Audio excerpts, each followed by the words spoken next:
ধামি তন্ত্রমন্ত্র YouTube channel দেখার জন্য আপনাকে অসংখ্য ধন্যবাদ। ভালো লাগলে লাইক, শেয়ার, সাবস্ক্রাইব করবেন, বেশি বেশি করে শেয়ার করবেন। আজকে দিচ্ছি আমি 1.5 ফুটিয়ার যে সিদ্ধি মন্ত্রটা সিদ্ধি করার নিয়ম, ঠিক আছে? আমি নিয়মটা দিব সিদ্ধি করার, কীভাবে আপনারা সিদ্ধি করবেন। তো মন্ত্র হচ্ছে 4 পারা থাকবে, মানে 4 পারা হলো কি, ওকে আনা, ডাকা, বসা, ধরা, বন্ধ করে রাখা, এগুলাই। এই যে 100 ওয়াটের মালা, এই ধরে নেন 100 ওয়াটের মালা, কিন্তু এটা 100 ওয়াটের না, এটা আমার তুলসী মালা। আমি এটা আলাদা কোনো মন্ত্র জপের জন্য এটা ইউজ করি। আর যেই মালা জপ করবে ওই মালা কিন্তু গলায় ধারণ করা চলবে না, আপনারা গলায় ধারণ করতে পারবেন না। ওটা হাতের কিনারায় এখানে করতে পারবেন, ঠিক আছে?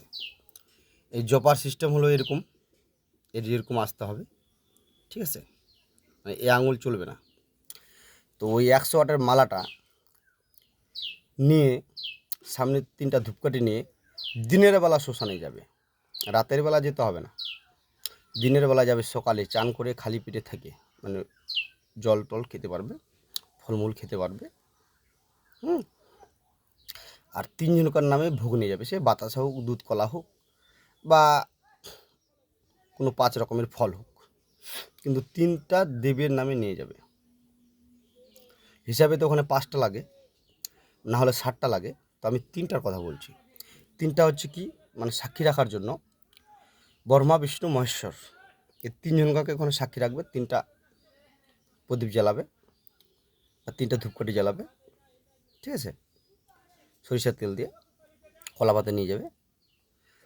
আর সাধন না, এটা হচ্ছে মন্ত্রর পাওয়ার। কেন বলছি, এই দেখো 1.5 ফুটিয়া তো সব জায়গায় থাকে না।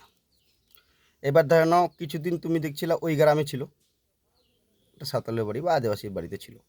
এবার তুমি যখন ধরতে গেছো তখন কিন্তু ওই এলাকার নাই। এবার যখন তুমি মন্ত্রটা সিদ্ধি করে নিয়ে হবে, তুমি তো এমনি 108 মালা জপে নিয়েছো, তাহলে 108 মালা যে জপেছো, তো ও 5 থেকে 7 কিলোমিটারই ও ক্যাচ করবে। মানে ওর মধ্যে যদি, ওর ভিতরের মধ্যে যদি ওই 5 কিলোমিটারের ভিতরে যদি ওই 1.5 ফুটিয়া থাকে, তাহলে তোমার কাছে আসবে। এবার 10 কিলোমিটার দূরে বা 20 কিলোমিটার দূরে যদি থাকে, তাহলে ও আসবে না। কেন? মন্ত্রর অত তোমার পাওয়ার নাই। তার জন্য বলছি, মন্ত্রটা যদি পাওয়ার করো, এখানে জপ করবে, তো এখান থেকে ধরে নাও 40, 50, 100, 200, 300 কিলোমিটার বা 400 কিলোমিটার, 500 কিলোমিটার, 600 কিলোমিটার থেকে ও টানবে, মানে ওর কানে গিয়ে লাগবে 1.5 ফুটিয়ার মন্ত্র যখন জপ করবে। তো এটার পাওয়ার বাড়ানোর জন্য সকালে আপনাদেরকে যেতে হবে শ্মশানে। একদিন আগে, 3 দিন আগে নিরামিষ খাবে। নিরামিষ খাওয়ার পর তারপরে যেদিন তুমি করতে যাবে ওই দিন খালি পেটে থাকবে, বেশি ভালো হয় খালি পেটে থাকলে। ওই দিনকের দিনটাই এই মালা, এই হাতটা এইভাবে থাকবে, ঠিক আছে? মানে মাটিতে যেন না থাকে, এভাবে হাতটা রাখতে হবে। 108 মালা জপ করতে হবে। যদি এভাবে করতে পারো, তাহলে আপনি বাড়িতে বসেই 1.5 ফুটিয়াকে ঘিচে নিতে পারবেন। আপনাকে আর যেতে হবে না ওই জায়গায়, তো অমুক জায়গায় আছে, এটা আমি কথা দিলাম, ঠিক আছে? আর ওইখানে জব করার সময় চোখ বন্ধ করে থাকবে, এই চোখ বন্ধ থাকবে, কোনো সাহারা নিতে হবে না। বা পিছনে আমি খুঁটি কেটে দিলাম বা কোথাও আমি হেলান দিয়ে দিলাম গাছে, শ্মশানে, ওভাবে হবে না। মাঝখানে বসবে, শ্মশানে মাঝখানে বসে সামনে 3টা ওদেরকে সাক্ষী রাখলে মন্ত্রটা যাওয়ার সময়।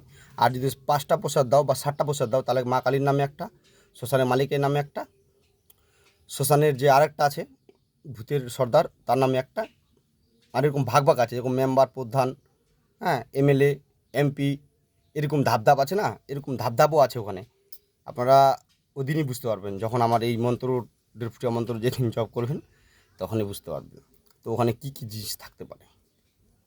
তো চোখ বন্ধ করে জপবেন, দিনের বেলায় কিন্তু চলে আসবে ওখানকার ওই শ্মশানবাসীর যে যারা থাকে, ঈশ্বর শক্তি হোক বা অপশ্য শক্তি হোক, ওগুলো আপনাকে ডিস্টার্ব করবে। চোখ কিন্তু খোলা যাবে না, চোখ বন্ধ করে যা আপনি গুনতে শুরু করে দিলেন, চালু। কোনো বন্ধ করাকরি সিস্টেম, খোলাখুলি সিস্টেম নাই, যত পর্যন্ত তোমার 108 মালা না ঝুপছে। মানে এদিকে 108 মালা আর এদিকে কিছু নিয়ে নেবেন গুনতি করার জন্য। 108, 2টা মালা লাগবে। 108 মালা 108 এখানে ঘুরালেন, আর এখানে এই বাঁ হাতে একটা ঘুরালেন, তাহলে কী হলো, 108 মালা একবার হয়ে গেল। এভাবে গুনতিটা করবেন, আমি বলে দিলাম। তো এভাবে করলে আপনারা বাড়িতে বসেই ওকে ঘিচতে পারবেন, ওর এলাকায় যেতে হবে না। এরকমভাবে যদি আমার প্রত্যেকটা যতগুলো মন্ত্র দেওয়া আছে ইউটিউবে আপনারা যদি করতে পারেন এভাবে, সে বশীকরণ ক্রিয়া হোক বা মারণ ক্রিয়া হোক বা শত্রুকে ভালো করার ক্রিয়া হোক বা মানুষকে ভালো করার ক্রিয়া হোক, তাহলে পাওয়ার পাবেন, পাওয়ার। আমি বলিনি রাজটা, গুরু বলতে বারণ করেছিল। আর তার জন্য আমি আমি বলছি, গুরু বলছে তুই যখন খারাপ জিনিস দিয়ে দিয়েছিস নিয়মটা বলিস না। তো আমি বলছি না গুরুদেব, আমি ওটার মানে যেটা 1 নম্বর নিয়ম ওটা আমি দিইনি, 2 নম্বরগুলো দিয়েছি। 2 নম্বর মতলব কি, ওটা মানে 16 কাজ হবে, যেগুলো খারাপ উদ্দেশ্যে আমি যেগুলো ভিডিও দিয়েছি। আর যেগুলো ভালোর জন্য দিয়েছি ওগুলার নিয়ম ঠিকই আছে। এই যে শুধু এভাবে মাটিতে যেন না থাকে, বসে বসে যেন মাটিতে না থাকে। আর পোশাক থাকবে লাল, মানে ওখানে জব করার সময় পোশাক থাকবে লাল, তাহলে আপনার বাঁচবেন কোনো ভুল টুটু হয়ে গেলে। লাল কাপড় দেখে ওরা ভয় করে, ভয় করে এই শয়তান শক্তি, ঠিক আছে। তার জন্য আগেকার সাধুরা বা বৈষ্ণবরা বা গুরু ভাইরা লাল কাপড় ইউজ করতো। আর যারা কালো কাপড় ইউজ করে ওটা আরও বেশি পাওয়ার, তো কিন্তু ওটার সিস্টেম আছে, ওটার সিস্টেম আলাদা। ওই সিস্টেমে আমি নাই, আমি বলতে পারবো না, ঠিক আছে। আপনারা ভালো করে করবেন। এই ছিল সিস্টেম, এই মালাটা যেন না থাকে, ঠিক আছে।